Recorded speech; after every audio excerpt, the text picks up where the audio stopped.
tardes.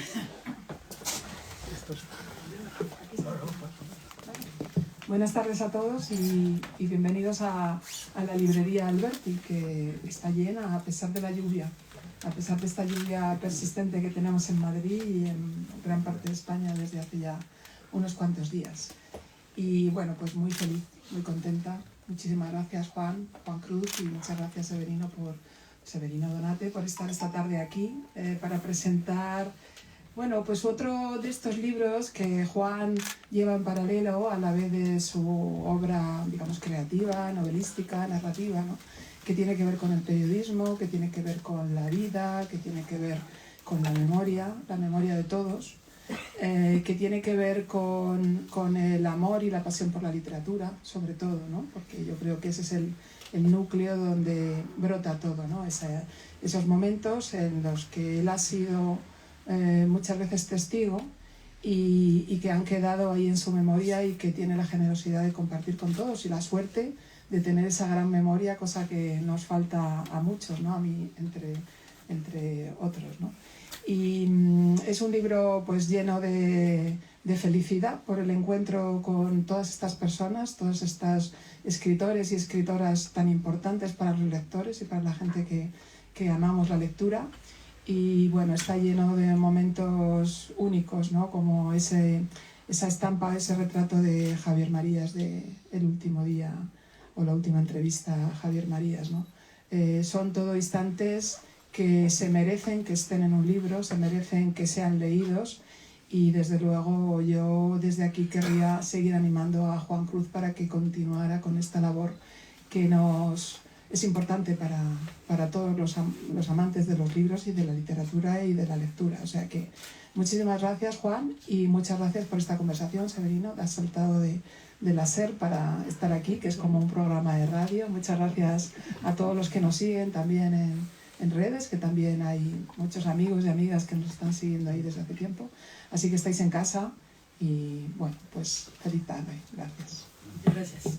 Gracias. Bueno, pues vamos a empezar. Yo lo que pasa es que querría decirle a Lola, en realidad no estamos en Madrid, es la Alberti, una sucursal que han puesto en Galway, en Irlanda, porque con la lluvia que está cayendo y estos cielos, pero eso sí, el paisaje va a quedar tan bonito. Pero era un capricho de Juan presentar este libro en Irlanda, así es que, pues nada, y además él lo tiene fácil, porque ya sabéis que desmiente a la ciencia y él es ubicuo, así es que está en todas partes, y dijo en Irlanda y aquí está. En un paraíso, ¿no? En un pequeño paraíso, que se menciona mucho el paraíso de la literatura en tu libro, y es un paraíso porque estás en una librería mítica, la Alberti, 50 años, estás rodeado de lectores, estás rodeado de libros, y vamos a hablar de literatura. Por tu culpa, por este libro, Secreto y Pasión de la Literatura, donde hay como dos vertientes. Una, el homenaje que tú haces de alguna manera a Tusquets y que haces a sus creadores de un paraíso en ese palacete de Barcelona, que creo que Reis decía que era como una comuna hippie, pero bueno, ese paraíso que crea, y aparte de eso, ese Juan Cruz que sale del puerto de la Cruz y que de repente se encuentra con toda esa lista de escritores. Pero empecemos por ese homenaje que tú haces a una serie de escritores que están algunos relacionados con Tusquets, bueno, todos de alguna manera están relacionados con Tusquets, y ese homenaje que haces a Beatriz de Moura, que haces a su marido, y que crearon en ese palacete pues esa editorial que hoy sigue brillando, ¿no? Bueno, también este es un homenaje a la radio, en cierto modo, ¿no? Estamos ahora hablando como para la radio, porque esto lo oye gente por esos mundos. Me estabas hablando de Suecia, hay gente escuchando. Hay una chica Irlanda, Suecia, Madrid, a la que conocí yendo al premio Nobel que le daban a Mario Vargas Llosa, y ella estaba en el avión, y entonces tuvo interés en conocerme y conocer a Vargas Llosa, los que íbamos por allí y tal. y se ha hecho amigo de la librería Alberti, o sea que yo también he pescado por esos mares, ¿no? Bueno, bueno. Y luego también es un homenaje a la conversación. El libro es una conversación, este libro es una conversación. Sí, es una sucesión Sí. de conversaciones que tú tienes o que has tenido con escritores. Sí. Estoy pensando en Y algo con de- la gente que tiene que ver con los escritores, ¿no? Yo siempre he sentido que quienes hablan de los libros en realidad están hablando de los escritores de los libros. Y eso a mí siempre me ha fascinado, que yo, que era un muchacho cuyo primer libro leído fue un poema escrito en una pared, de Rudyard Kipling, que yo luego conociera tantos escritores. Y creo que había ahí una predestinación, como que yo quería conocer gente. Yo vivía en un barranco. Claro, porque aquí lo curioso de este libro, lo que cuenta este libro en realidad, es como un niño asmático que vivía al pie de un barranco, en una casa que no tenía libros, que además era un niño que estaba infectado por la radio, que estaba infectado por el fútbol, por cierto, lleva el pin del Barça, si hay alguien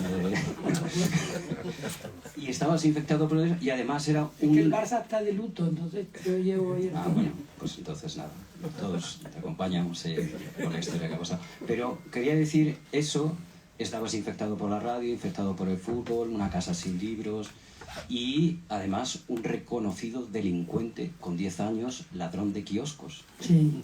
Sin embargo, acabas conociendo a Borges, bueno, no, o sea, acabas estando con los Vargas Llosa, estás con los Gabriel García Márquez, con Almudena Grandes, con Borges, con todos, bueno, es que si sacamos la lista, no, se acaba ya la charla, ¿no? ¿Cómo llegas ahí? Pues trabajando. La primera vez que yo hice una entrevista, yo tendría 13 años, 14, y recuerdo que yo no llegaba al teléfono, porque entonces los teléfonos eran muy altos. No sé por qué entonces los teléfonos los ponían en alto, ¿no? Para que no llegara yo, seguramente. Pero me acuerdo que yo sí apuntaba las preguntas que iba a hacer. Y yo era consciente de qué era una entrevista, porque lo escuchaba en la radio. Y nosotros no teníamos periódicos. En casa no había periódicos hasta que yo me empecé a escribir y entonces aparecieron los periódicos. Pero yo nunca tuve la sensación de que yo estaba haciendo algo distinto a lo que pudiera ser cualquiera. Pero tú quisiste ser primero periodista, escritor, o iban parejas, porque al final el No, lo periodismo primero es que yo quería era tener un argumento para salir de casa. Ya, Porque como todos. pero eso lo sé después. sí.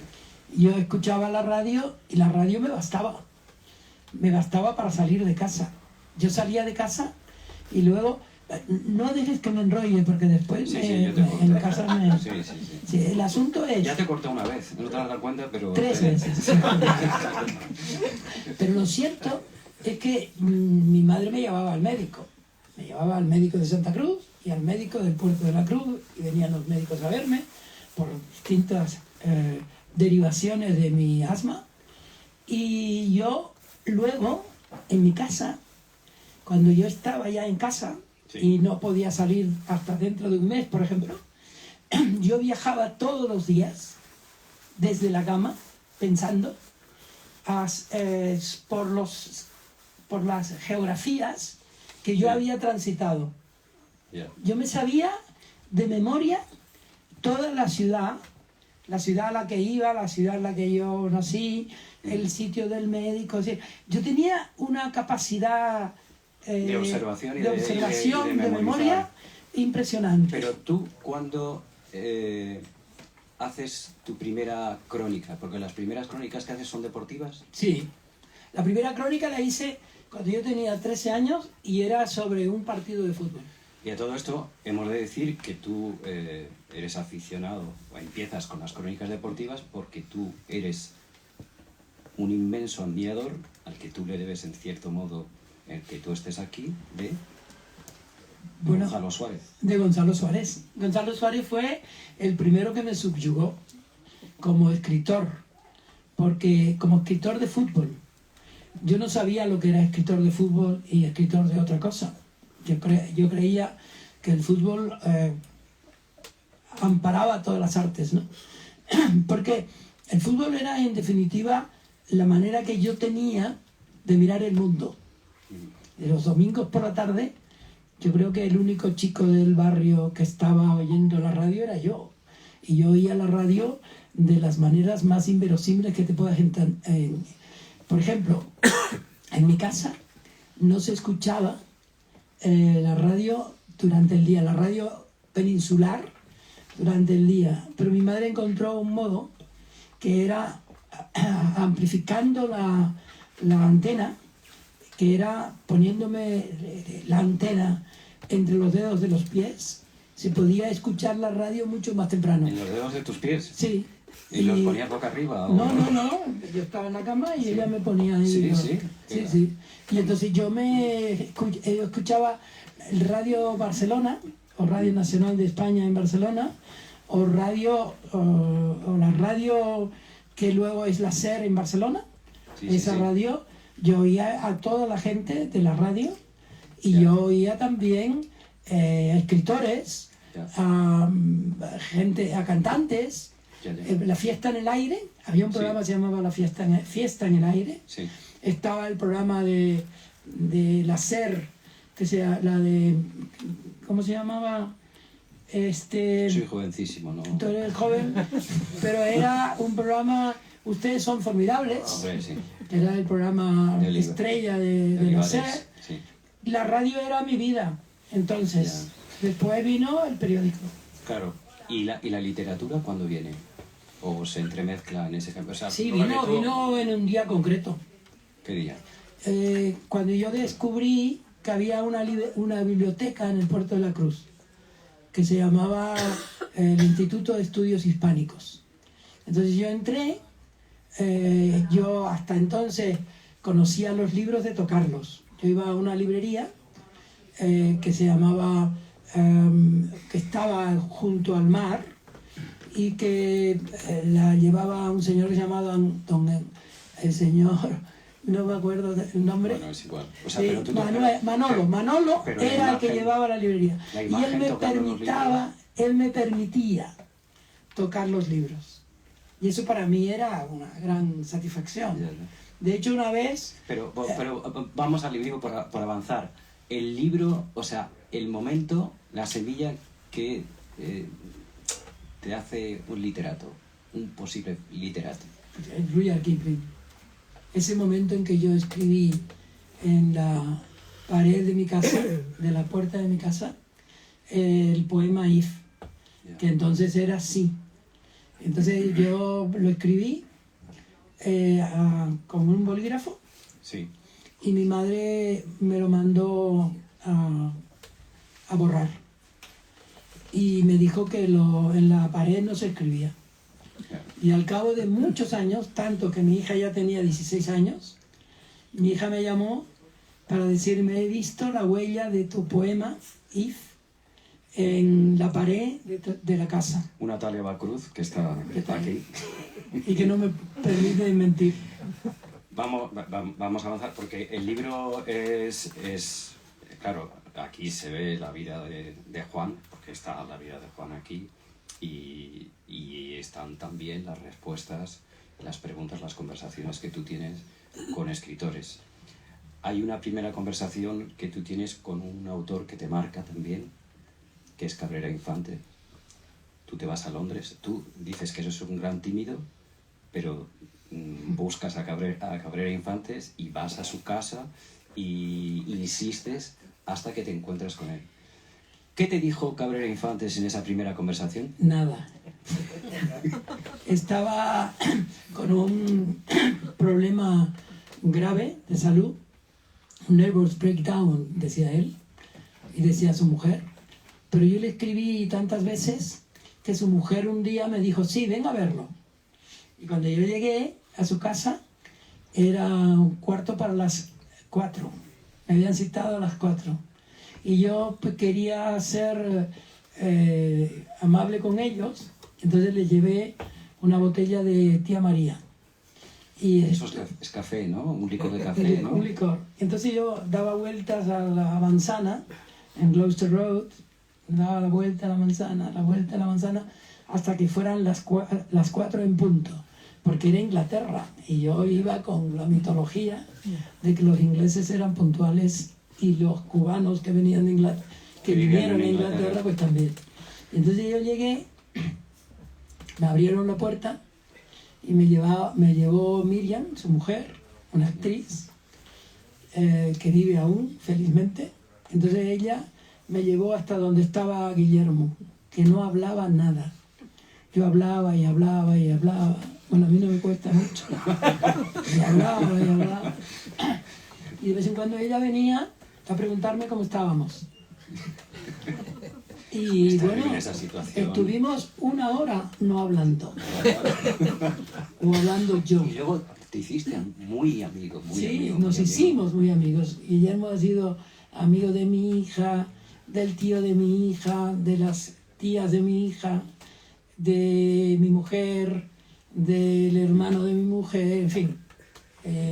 Es un amigo de la familia. Tú tienes una cosa que normalmente cuando te diriges a la gente siempre vas con la sonrisa en los ojos y la sonrisa en la boca y esa música que tienes de tu acento y dices nada malo puede pasar.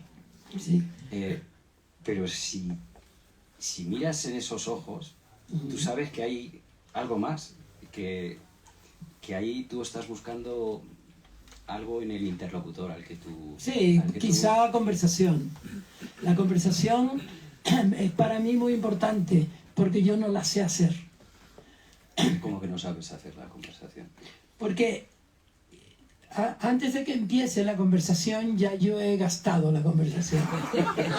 Porque tengo miedo a decepcionar, a contar cosas que no son interesantes. Entonces cuento y cuento y cuento y cuento. Y eso a mí me produce un vértigo enorme. Y la gente no lo sabe. La gente solo sabe que yo hablo. Pero la gente no sabe, porque yo nunca lo he dejado saber, que yo en realidad soy tímido. Soy una persona que le tiene miedo a lo que dice. Pero yo insisto que luchas contra esa timidez, porque este libro está hecho de saltos mortales. O sea, tú te presentas siendo un crío, el primer viaje que haces, que sales de las islas, te vas a Barcelona y te metes en la casa de los Gabriel García Márquez. O sea, ¿Eso es verdad? Y eres súper tímido, pero a mí no se me ocurriría hacer eso, no sé, eres muy osado. Osado en el buen sentido. Yo soy tímido hasta que toco el timbre. Cuando toco el timbre ya yo sé que tengo que ser la persona que ha querido hacerlo. Y, por ejemplo, cuando yo tuve por primera vez en mis manos una revista que tenía un texto de Gonzalo Suárez, a quien yo escuchaba en la radio y yo sabía que era el que escribía en Dicen, sí, porque etc. el seudónimo era Martín Girard. Martín Girard. Sí. Entonces, yo pasé con mi madre yendo a examinarme de primero de bachillerato y vi en una librería que había un Dicen, la revista Dicen. Y entonces yo, descuidada a mi madre, yo agarré la revista y me la llevé. Y agarrar quiere decir que la robó. Sí. Llegó detrás el hijo del dueño de la revista, de la librería. Y me dijo, niño, no se roba. A mi madre le dio aquello una enorme vergüenza, ¿no? De hecho, al cabo de los años, él, ese hombre, me hizo a mí seleccionador de fútbol. Él no sabía que yo era aquel chico. Y no solo me hizo seleccionador de fútbol, sino que luego a él, que era un importante directivo de la Federación de Fútbol, lo metieron en la cárcel por malversación de fondos. Ay, niño, no se roba. las cosas, ¿verdad? Niño, ¿Tú qué deja de tú qué joder crees con la mucho? pelota. Mira, ahora que hablando de las coincidencias estoy pensando en Cortázar. También Sí. otra osadía por tu parte. Porque le empezaste a gritar, esto era en Ámsterdam, ¿no? Sí. O sea, No, yo le grité al amigo que iba conmigo. Cortázar, nosotros habíamos ido desde distintos lugares. Un amigo mío, fotógrafo y arquitecto, Carlos Schwartz, que sale mucho en mis libros porque ha hecho viajes conmigo, etc. Bueno, pues yo había leído Rayuela, y no solo había leído Rayuela. Mientras yo leía Rayuela en el colegio mayor, yo le decía a doña Antonia, que era la que hacía la habitación, que no tocara nada del cuarto mientras yo no terminara ese libro. Para mí Rayuela fue como el desayuno global de la literatura, para mí. Y entonces fuimos a Ámsterdam y quedamos en vernos en las horas pares en la Plaza de la Bolsa. Y en una de esas horas pares no apareció mi amigo, que estaba por allí, sino que apareció Cortázar. Y entonces yo le grité a mi amigo, que en ese momento no llevaba cámara de fotos, le grité, Carlos, Julio. Era como si Julio se llamara a todo el mundo, ¿no? Y Bueno. entonces Julio Cortázar se paró con nosotros, estuvo hablando con nosotros, y yo le hice una entrevista. claro, Él no tú- sabía tú- que yo tú- le estaba haciendo una tú que eres entrevista. tímido, pues... Y yo le hice una entrevista. Y luego lo buscaste en París. Y luego lo busqué en París y hubo un incidente muy gracioso, que era que cuando llegué a París, yo tenía no el teléfono, tenía la calle donde vivía y el nombre suyo, evidentemente, pero su nombre no estaba en la guía telefónica. Había un montón de nombres y no estaba el suyo. Pero yo decidí, desde el teléfono de un amigo, buscarlo en todos los teléfonos de esa calle. Ese es un ejercicio periodístico. Que Bueno, ahora sí, ya, y ahora yo- ya no, sí, no se hace porque no hay guías de De teléfono. atrevido, pero de entonces atrevido. se solía hacer. Era el número Empezabas a llamar por 1 calles. de la calle Sí. de la Rue Le Perron. Y entonces, donde encima de un restaurante, donde fui varias veces con su viuda, por cierto, y con Vargas Llosa, que le encantaba ese restaurante también. Pero bueno, en aquel momento yo no conocía esa calle, ni mucho menos. Y entonces yo busqué nombres. Y había, a la mitad de la tabla, había un nombre que decía Monsieur no sé qué, médico interno de hospital. Yo dije, voy a empezar por el médico. Y entonces yo marqué, y dije, Monsieur Cortázar, s'il vous plaît. Y esa era la primera llamada que yo hacía. Y entonces esa voz dijo, je suis Fíjate. même. Yo dije, la hostia. Tengo que seguir por aquí. Y entonces le dije, y entonces ya yo había publicado mi crónica. Y se la había mandado a él, a esa dirección. La crónica Sí, que pero- él no sabía que le estabas haciendo, la entrevista. Eso es. Y entonces él me dijo, muy gentil, me dijo, usted debe tener una enorme imaginación, porque con lo poco que hablamos ha llenado el periódico. A ver usted.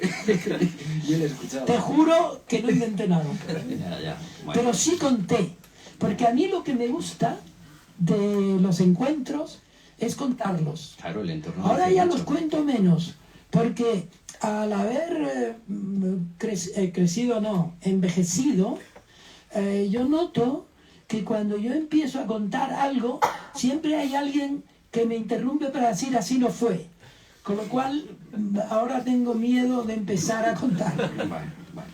Vamos a entrevistar, porque... Hasta ahora no hemos hecho la entrevista. No. Ah. Pero vamos a hablar de las conversaciones que tú mantienes con algunos escritores. Por ejemplo, Almudena Grandes, que es una de las grandes entrevistas... Bueno, en realidad son 2 entrevistas a Almudena Grandes y que tú calificas como la más emocionante o una de las más emocionantes que tú has hecho. Y es verdad que hay una emoción ahí que tú sabes sacar en esa conversación con Almudena, donde ella se desnuda y habla de los sentimientos, pero sentimientos muy, muy, muy descarnados, muy abierta de su padre, de su madre, de su abuelo. Es una entrevista. Fíjate que ahora que lo dices, a mí me parece que Almudena Grandes hizo todos los libros que hizo sobre la historia de España, una historia muy dura. La historia de España fue muy dura. La historia de España en Madrid fue durísima, para no contar su propia historia, que está más o menos regada en sus artículos de prensa, que ahora han sido publicados por Tusquets, precisamente. Almudena era una persona muy sentimental, muy,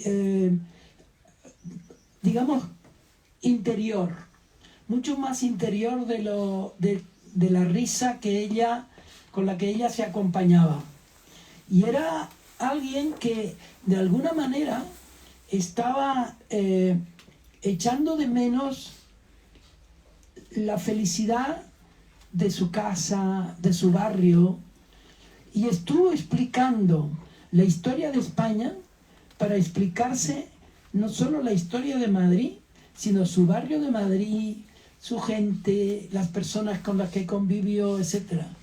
Y que eso hizo que casi toda su literatura fuera sobre lo que le pasó a otros.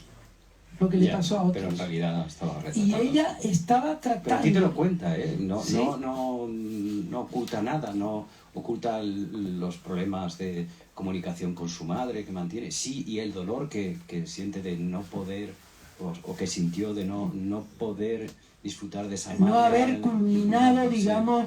Sí, el proceso lógico de la pelea con la madre. De la relación con la hija, ¿no? Sí. Eso pasa porque ella, me parece que es una buena persona.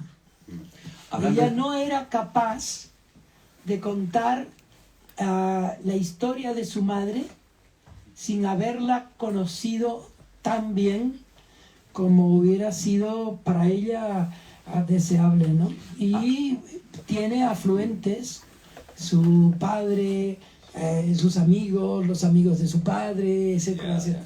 Hablando de buenas personas, tú quieres a mucha de la gente, se nota que la quieres, sí. Mucha gente la admiras, gente que entrevistas en el libro, o que te encuentras con ellos, o que das su semblanza, y ahí, o sea, los quieres, a unos los quieres más, a otros no los quieres, pero ¿en qué momento? Porque la vida del editor y del periodista cultural entiendo que es muy complicada, porque los mitos se te van cayendo por el camino, porque vas conociendo demasiado. Pero tú hay gente a la que quieres. En el libro hay escrito, o sea, no sé en qué momento darse el cambio de que esa persona sea de que sea un escritor, un autor, a que sea una persona, un amigo tuyo, una amiga tuya. A mí me parece, y quizá exagero, que este es un libro sobre las personas. A lo mejor el anterior, Ego Revuelto, fue un libro sobre los escritores. Y sobre los escritores, escrito por un escritor. Este es un libro, un escritor que es periodista también, ¿no? Pero este libro es un libro sobre las personas. Por ejemplo, hay un capítulo sobre el que mucha gente tendrá la tentación de pasar de largo. Y que yo lo entiendo, porque sobre esas personas ya se agotaron los tópicos, ¿no? Algunos de los cuales son tópicos, desde mi punto de vista, exagerados, para que no hubiera, con respecto a ellos, sino malentendidos.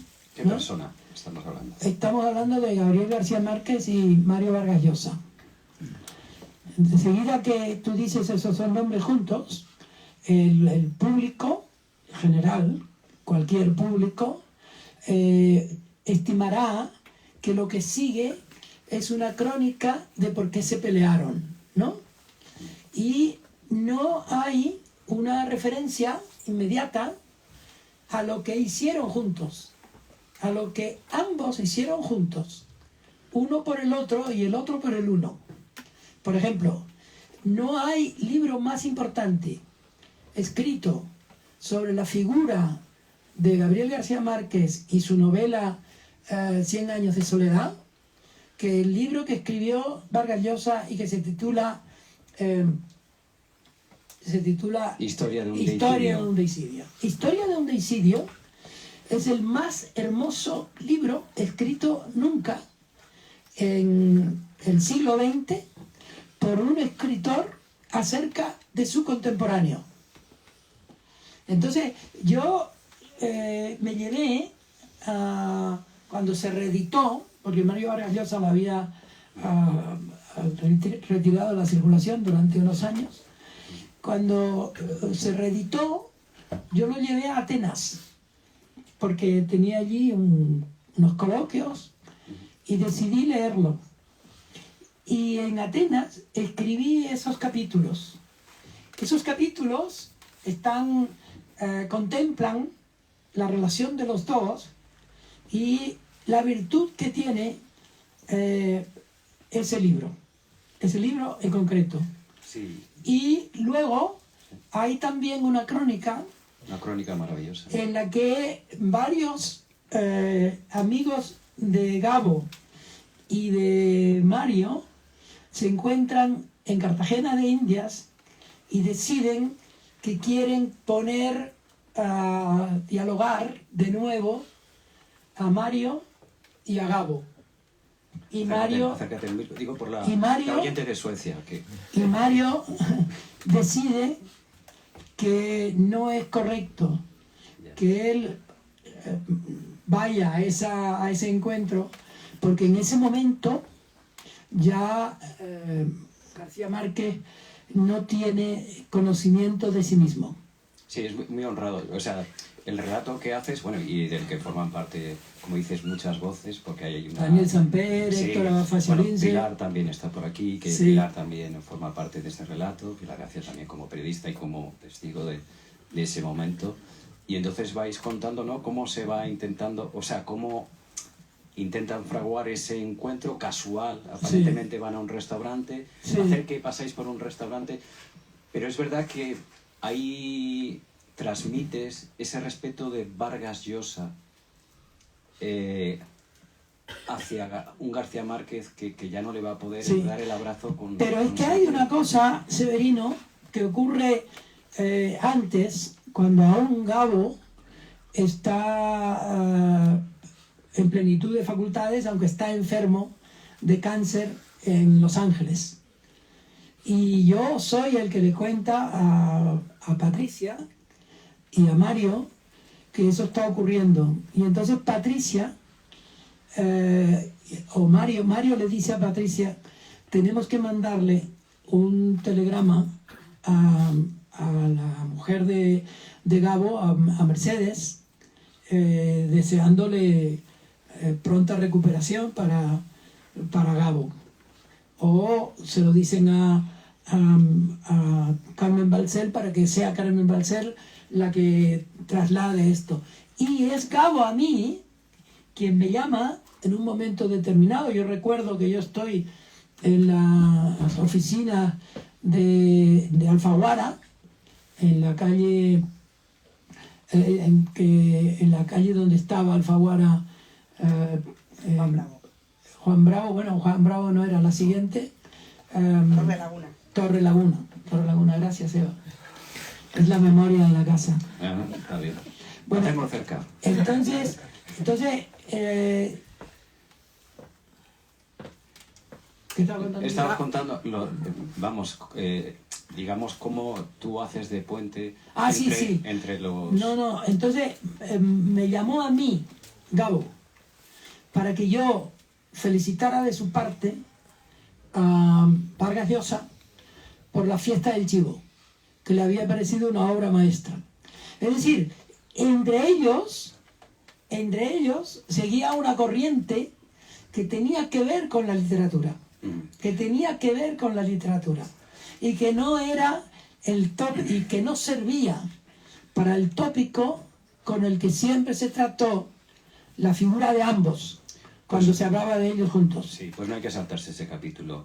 Y has hablado cómo hiciste tú de puente entre las dos familias, pero tú has hecho de puente con muchas cosas. Por recordar algún capítulo que no tienen esta trascendencia, o sí, porque hablando de Vargas Llosa, tú lees Soldados de Salamina, de Javier Cercas, cuando se publica, y se lo envías o se lo mandas o hablas con Vargas Llosa y le dices, por favor, léete este libro ya. Sí, eso es verdad, pero yo eso lo he hecho mucho. Yo me paso el día, por ejemplo, Califatides cree que yo soy un rey mago, porque le hablé a todo el mundo de su libro y ahora Califatides es casi español, ¿no? Pero claro, pero eso generó un encuentro de Vargas Llosa y de Javier Cercas, bueno, que por cierto, la conversación... Que terminó buscando Eva, por cierto, en la nevera de la casa que teníamos en Viriato, alcohol para nosotros. Alcohol para Cercas, para celebrar el encuentro con Vargas Llosa. Eso fue una historia muy curiosa y que explica también el fervor que yo tengo por la figura de Mario Vargas Llosa, que ha estado aquí en esta librería, por cierto, presentando un libro que le concernía y que hice yo, ¿no? Bueno, pues cuando yo leí ese libro, Soldados de Salamina, tuve la sensación de que era una obra de arte. Tuve la sensación, yo no sé mucho de literatura, tengo sensaciones sobre los libros. Por ejemplo, el de Califatides, Otra vida por vivir. Cuando yo lo leí, yo sabía que ese libro tenía que servirle a mucha gente, para regenerar su deseo de vivir, o para regenerar su deseo de estar junto a otros, ¿no? Sí. Entonces, Soldado de Salamina era una historia muy importante de una parte de la guerra civil que tenía como protagonista a uno que no era entonces propio de lo que entonces se convertía en esencia de un libro, que era un fascista. Sí, Sánchez Mazas. Sánchez Mazas. Y entonces el libro, de pronto, me revela a mí una manera de ver la vida de otra forma. Y yo me quedé asombrado de la capacidad que tenía Cercas para contar esa historia. Y llamé a Mario. Y ahí le dije, Mario, he leído un libro que voy a hacer que te lo manden de inmediato, ya no sé qué. Yo estaba en Tenerife. Era casi el verano. Y entonces, al cabo del tiempo, venía Mario a Madrid y yo le dije a Tusquets, a Juan Cerezo, le dije, mira, está Mario aquí, sería bueno que Cercas y él se encontraran. Ah, sí, pues entonces lo hacemos, por ejemplo, el 11 de septiembre. El 11 de septiembre. Y entonces lo estuvo buscando la hija, para que cumpliera la cita. Estaba aquí Cercas, que venía de Barcelona, estaba yo, había abierto el restaurante que estaba cerrado, y que es el restaurante donde está ahora el Mercato Bararó, y él estaba abierto para nosotros. Tendría que venir Patricia, tenía que venir Mario, tenía que venir Pilar, tendría que venir yo mismo, tenía que venir evidentemente la mujer de Mario, bueno, ya dije Patricia, ¿no? Y entonces toda la tarde estuvo su hija, Morgana, buscando en la biblioteca a Mario Vargas Llosa. Pues estaba en la Biblioteca Nacional, pero él no llevaba teléfono, entonces tampoco había. o no había teléfonos así tan asequibles. Se había producido, como tú has indicado subrepticiamente, el 11S. Sí. La ciudad estaba parada, pero la biblioteca estaba llena de gente, entre ellos Mario Vargas Llosa, que muy puntual, cuando acaba su tiempo en la biblioteca, se va al restaurante donde le estamos esperando. Él no sabía que había ese... Sí. Y ahí se hicieron amigos, para siempre. Yo quería avanzar, digo, hay una entrevista que haces a Javier Cercas, que es una entrevista de mucho peso, una entrevista literal, o sea, donde la literatura chorrea, o sea, él habla de la literatura. Bueno, también dice que para ser escritor tienes que ser un poco perturbado porque nadie se mete 10 horas delante de una página. Bueno, ahora está más perturbado que nunca porque acaba de hacer un libro que el protagonista es el Papa y el otro protagonista es él. Y no voy a un contar. Papa imaginario. Y no voy a... No, ¿qué coño? El Papa actual. El Papa actual. Sí. Bueno, El Papa malito. bueno, hay que darse prisa por publicarlo. Bueno, no sé. Bueno, antes te has escapado un poco de la pregunta de... bueno, o no te has escapado, pero ¿qué de la gente con la que has tratado en este mundo, quiénes han pasado de ser escritores, autores, a ser eso que tú dices, personas, ¿no? A ser amigos tuyos? Por ejemplo, me estoy acordando, Azcona. Azcona sin duda. Azcona es una de las grandes personas que yo he conocido.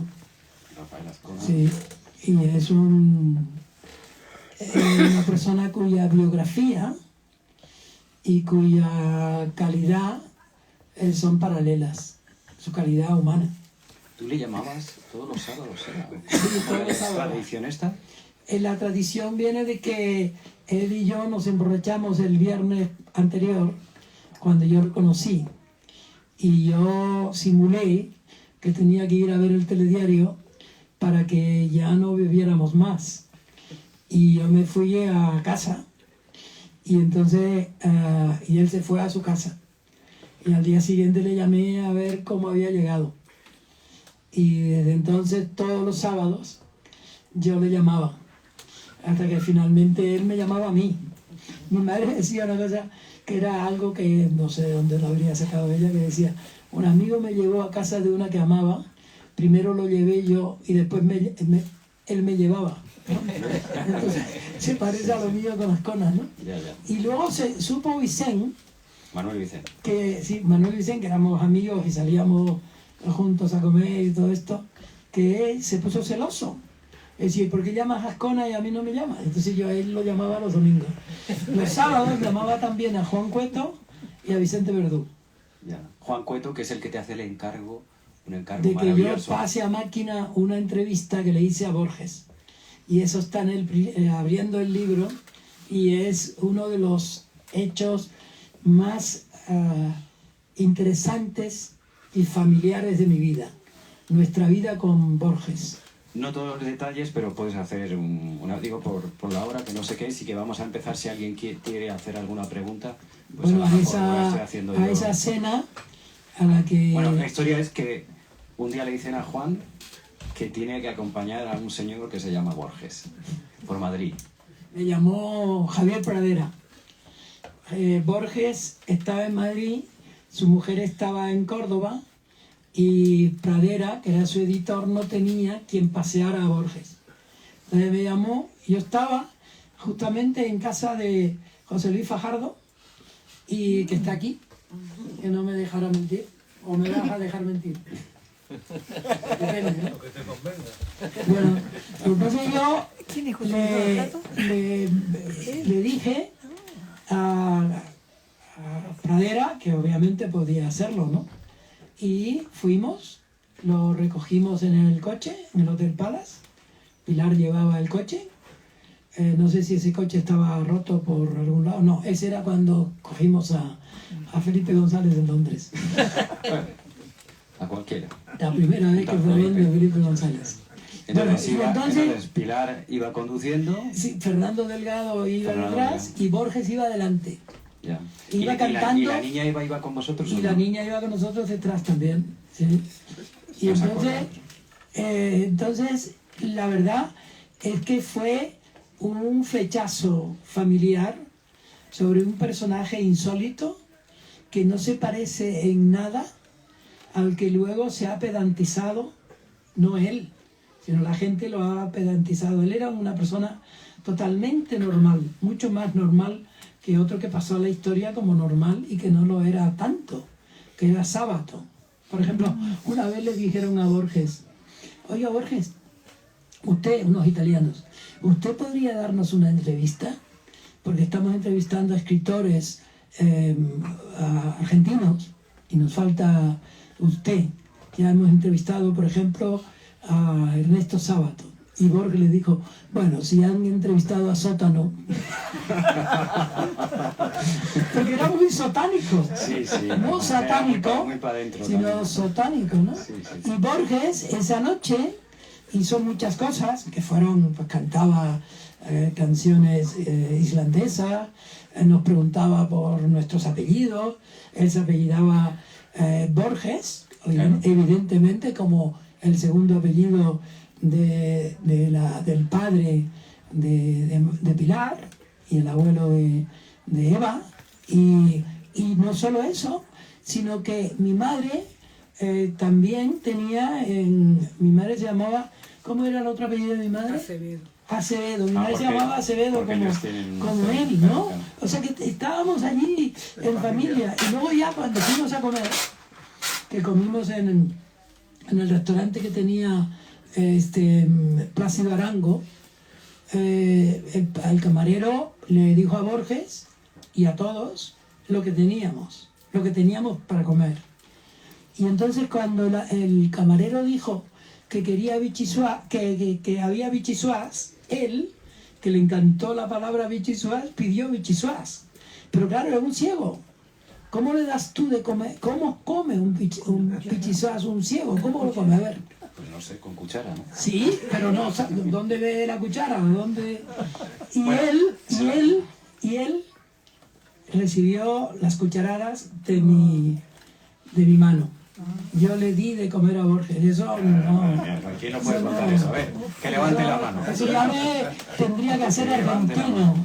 Tendría que hacer eso argentino. Escucha, no sé si no queda mucho tiempo, pero si alguna de las personas que ha venido aquí a Irlanda a ver la charla quiere hacer alguna pregunta, y si no, seguimos con más personajes que tienes ahí. Oye, aquí hay sitio, fácil. Por ejemplo, A ver, No sé si mira, pasa. Jacobo levantó la mano, pero después la A bajó. ver si pasa. bueno, pues podemos seguir. Si Aquí. A ver, Pepe. Cuidado con la patita así de... Pues yo soy un afortunado. El micro. Fíjate, Acerca un poco más cerca al micro. He sido capaz de venir del sur de Salamanca a ver a un amigo. A un amigo en la distancia, pero un amigo. Yo de Juan Cruz puedo decir mucho. Yo en ese medio que empezamos en el año 76, siempre fui el chico de los recados. Y pasando el tiempo me he dado cuenta de que aun en la distancia somos más amigos todavía. Y es más, de Juan Cruz recuerdo todo, pero todo bueno. Y como ya no estoy para pasar la mano al hombro a nadie, de Juan Cruz voy a decir nada más lo siguiente. Si no existiera, yo lo inventaría. No te aconsejo. Nada más quiero decir eso. Juan Cruz es grande De estatura. porque hace grande a los demás. Y a mí, que era el chico de los recados, me hizo siempre grande. Y han pasado más de 50 años y sigo queriéndole. El otro día decía yo en el sur de Salamanca, una persona que me preguntaba por Juan Cruz. Oye, Pepillo, ¿tú qué hacías los recados? Digo, yo en el país hacía los recados. Y oye, ¿conoces a Juan Cruz? Digo, sí. Sí, le conozco mucho. Y la mayor desgracia que le ha ocurrido a los grupos ese ha sido la marcha de Juan Cruz. ¡No me diga! Sí. En fin, que de Juan Cruz todo lo que puedo decir es bonito. Nada más. Es un Nadie genio. Pepe, Y se merece también todo. llamado el motorista, fue el hombre que iba cada día a recoger de la casa de Paco Umbral las crónicas que hacía Paco Umbral. Y él apareció muchísimo en esas crónicas. Su exageración viene de una bondad castellano, etcétera. Pepe, Pero quiero decir una cosa. Gracias, He fastidiado, pero porque allí hace mucho frío y acabamos de venir hace un ratito. Quiero decir una cosa. Es que Juan se merece todo. Se merece todo porque es que con los curritos estaba, con los no curritos estaba. Y yo, Bueno. lo único que puedo decir que yo la V la confundía con la B. Ya. Pero de todas maneras el país también es Bueno. muy grande porque aprendí muchas cosas. Bueno, vamos Conocí a... mucha gente, pero de los mejores hay 10 personas que no quiero montarla. Pero el mejor de todo Juan Cruz. es Juan Cruz. Y no le Vale. estoy quitando la pelota porque a mí no me ha dado No, nada. luego el sobre, luego le Ahora pasa, seguimos, luego ahora le pasa el seguimos. sobre. Ahora seguimos.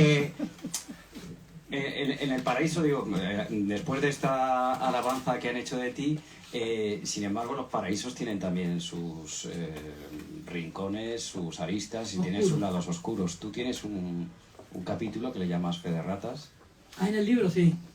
donde... Es el mejor capítulo del libro. Bueno, tiene muchos mejores.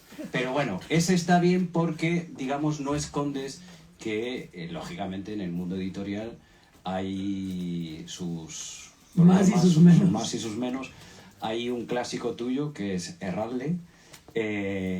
También, por ejemplo, en ese capítulo estoy acordando de Francisco Ayala. Está también Gala, Antonio Gala. Sí. Si quieres dedicarle unas palabras. Pues a Antonio estas- Gala quizá, ¿no?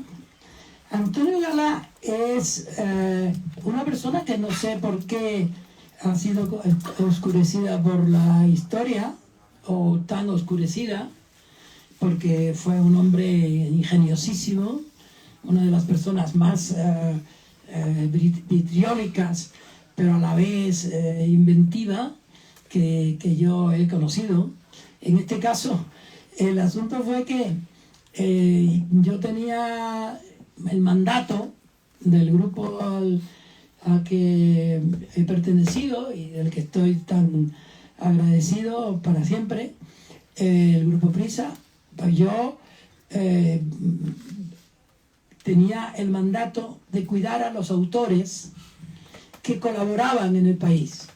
Y Que uno de- firmaba, ¿no? Una de las firmas era Gala. y era una de las firmas era Gala. Y entonces yo los invitaba a comer o los iba a visitar, Cuidabas los egos. cuidaba los egos revueltos.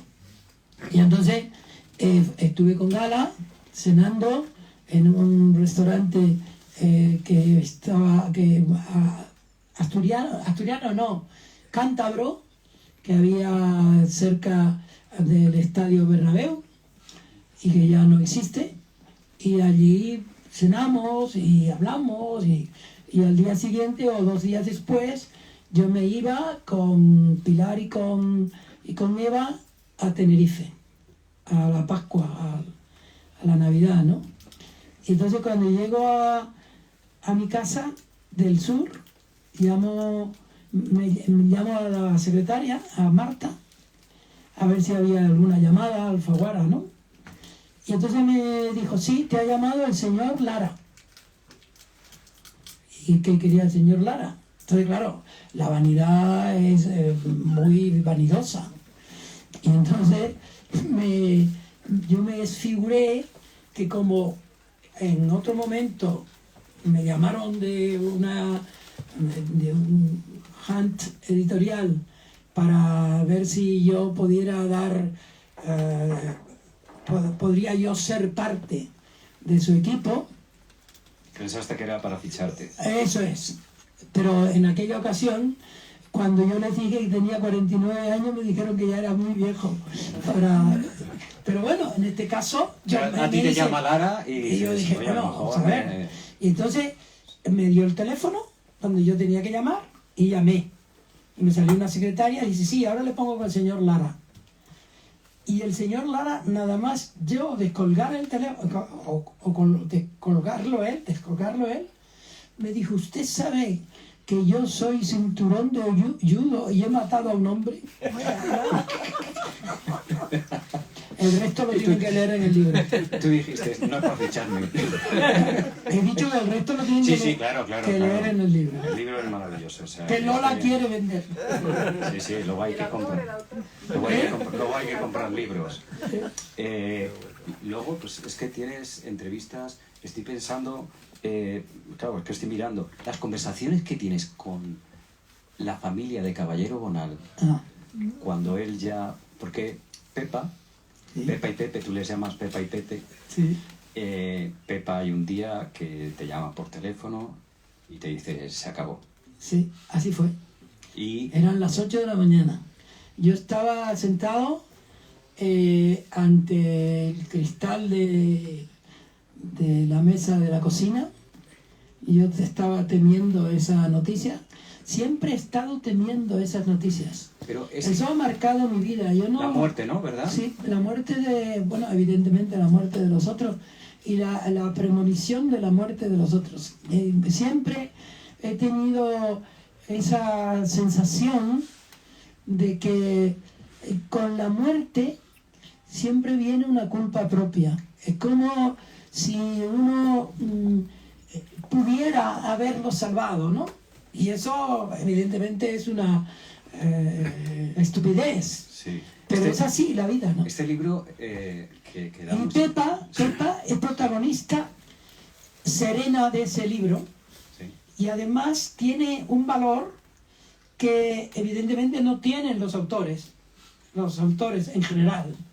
Un autor, tú haces una entrevista y le pasas lo que has escrito y de inmediato algo ha visto que es erróneo, que en realidad no es tan erróneo, pero él lo hace menos erróneo, ¿no? Y así todos los autores. Y le pasé yo a Pepa, que no es autora, le pasé a Pepa y al hijo, que también sale en la entrevista. Sí, pero dile lo que les pasas porque él, después muerto Caballero Bonal, él mantiene la relación con la familia, va regularmente, se encuentra con ellos, y en el libro aparece una de esas conversaciones, porque él mantiene la relación con... Y entonces vas allí y mantienes una conversación maravillosa con uno de los hijos y con Pepa. Sí. Y eso es lo que tú le pasas, ¿no? La transcripción. Le paso la transcripción. Y entonces me llama el hijo y dice mi madre que está perfecta. Eso es insólito. Eso es insólito. Merece un homenaje. Sí. Me estoy acordando porque cuentas anécdotas maravillosas. Con Onetti, Así. que él te llamaba Juancito. Juancito. Juancito. ¿Dónde están los avisos? ¿Dónde están los avisos? Porque él quería anuncios para... todos los escritores excéntricos han pasado la historia como escritores excéntricos. Como seres humanos que en realidad eran unos botarates y que tiraban los libros por ahí como si fueran paja o nada. No, todos los escritores han querido mucho sus libros. Todos. Incluido uno que pasó a la historia porque los quiso quemar. Obviamente no los quiso quemar, porque si los hubiera querido quemar, los hubiera quemado. Pero se lo dio a quemar a otro. ¿Hablas de Kafka? Por ejemplo. Bueno, pues Onetti ha sido uno de los tipos... Bueno, yo le quise mucho a Onetti. Ahí no sé si lo cuento, pero no debiera haberlo contado. Pero sí me preocupé mucho de su salud. Sí, sí. Y me preocupé de su salud hasta el final. Y luego me fui de viaje y él fue al hospital donde yo sugerí que fuera. El hijo me llamaba cada día y me contaba cómo iba la salud de su padre. Y un día, de esos días que yo estuve fuera en Los Ángeles,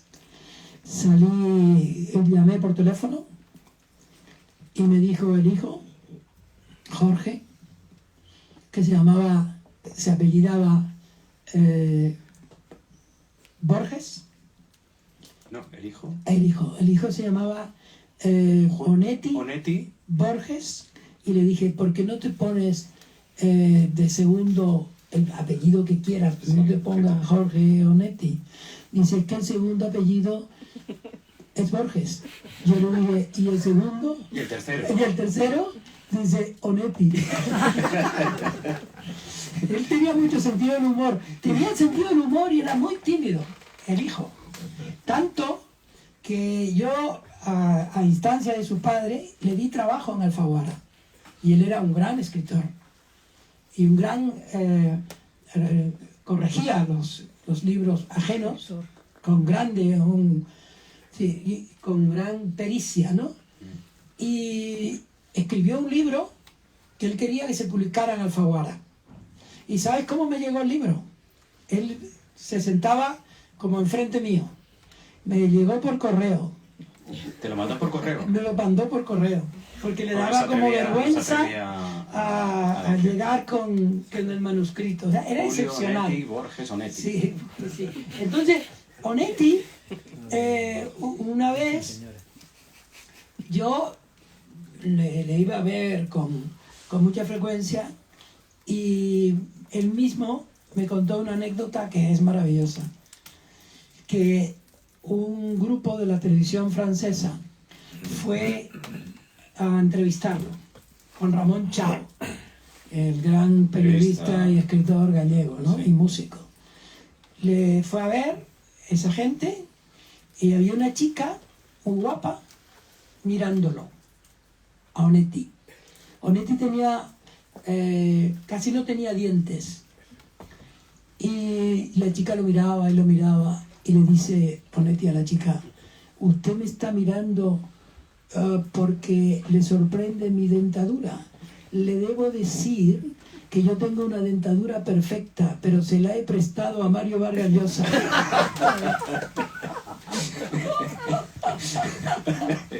¿Verdad que todo parece inventado? Sí, pues no, es verdad. Es verdad, Pues todo es verdad. El libro... Todo este libro es verdad, Sí, y hay- menos lo que dice Pepe. Bueno, hay unos encuentros que tienes con los hermanos en Aracataca, Ah, sí. que son los hermanos Noches. Se Ah, sí, apellidan sí. Noches. Yo Que llegué a la es un relato que tú cuentas, que es una Bueno, eso descripción periodística, pero que parece, pues eso, realismo Parece mágico. mentira. Sí, sí. Todo lo que yo digo en mi casa siempre ha parecido mentira. Hasta que luego llega alguien y dice, es verdad. Es verdad. Y en el caso de Aracataca, yo fui la tarde en que Guillermo, también me equivoco. Gabo Sí, García Márquez. Gabo dio muestras de su caída de memoria. Y no sé por qué me dio por ir a Aracataca. A su casa, a a la su casa de su casa. abuelo. Y yo llegué allí, la casa, el ambiente, todo tiene que ver con 100 años de soledad. Allí están todos los elementos, los árboles, los ríos, o los no ríos, las piedras, todo está allí. Y está la casa. La casa se explica en el libro, ¿no? La casa... Sí, pero cuenta esas apariciones, o sea, de repente tú te encuentras con un señor que está ahí, ¿no? Sentado, Sí, está ahí. señor que está sentado, que está haciendo así, en la mecedora, que tiene una camisilla. En Canarias En la decimos puerta, ¿no? Estaba en la camisilla, puerta, ¿no? en la puerta.